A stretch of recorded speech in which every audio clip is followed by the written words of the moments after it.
Okay, so how did an ancient empire manage to control a territory that stretched all the way from Britain to Iraq? I mean, think about that for a second. Well, a huge piece of that puzzle is actually right under our feet. It's one of the greatest engineering feats in all of history. So today, let's dig in and unravel the mystery of the Roman roads. You've probably seen the memes, right? It's this classic comparison. You see these ancient Roman roads still here after 2,000 years, but the road outside your house gets a new pothole every single winter. It makes you wonder, were the Romans just better builders than we are? Well, the real answer is way more interesting than a simple yes or no. Yeah, when you picture a Roman road, this is probably what you're thinking of, the famous Appian Way. You see those huge, perfectly fitted stone slabs, and you just think, wow, that thing is indestructible. A real monument to their genius, right? But what if I told you that this very image, the one we all know, is actually hiding the real secret? It's part of the mystery, not the solution. Okay, so here's the first big twist. That famous, beautiful stone surface, it was actually terrible for going fast. I mean, can you imagine a chariot trying to race across these stones? It would have been a bumpy, bone-shattering disaster. No way. This was not their version of a modern highway. So if the stones on top weren't the secret, what was? All right, so let's get into how they really built these things. Because the real genius wasn't what you see on the surface. It was the incredible, complex structure they built underneath. They weren't just laying down a path. Oh no. They were building a deep, super strong foundation that was engineered from the ground up to last. It all came down to this layered approach. First thing they do is clear everything out. Trees, bushes, you name it. Then they dig a huge trench, sometimes a few feet deep, all the way down to solid ground. Then came the first layer, the statumen, which was basically a foundation of big, rough stones. On top of that, they'd pile on more layers, smaller stones, gravel, even crushed up bricks, and they would pack it all down super tight. And the top layer, the actual driving surface they called the pavimentum? For most of their main roads, it wasn't those big stone slabs. It was a smooth, compacted layer of fine gravel, perfect for travel. And you can imagine this was an insane amount of work. It was super labor-intensive, and a lot of the time, it was the Roman legions themselves doing the construction.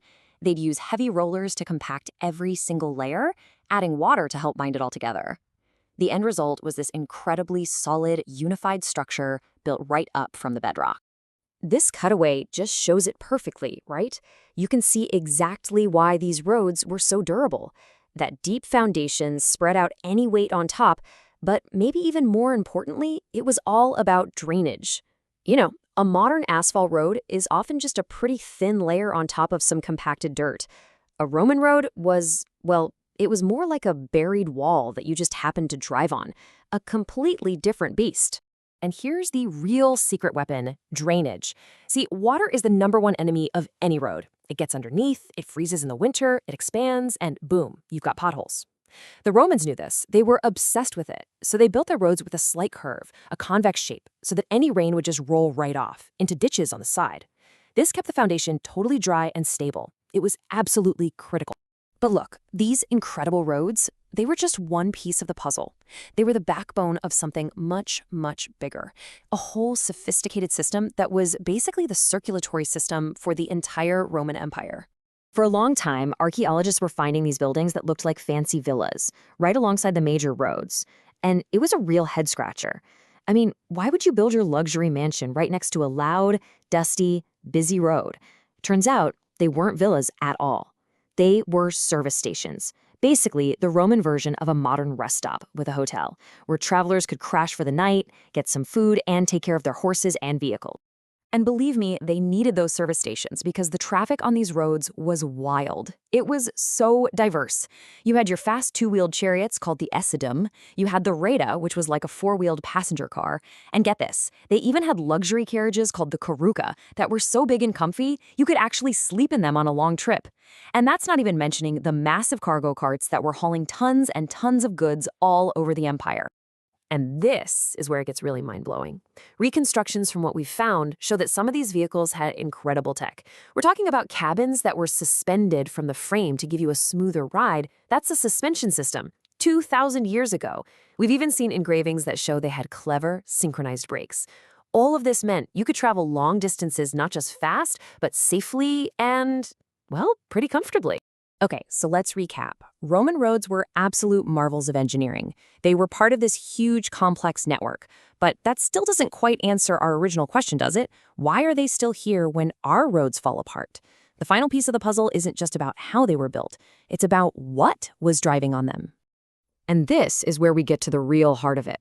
It all comes down to one word: stress.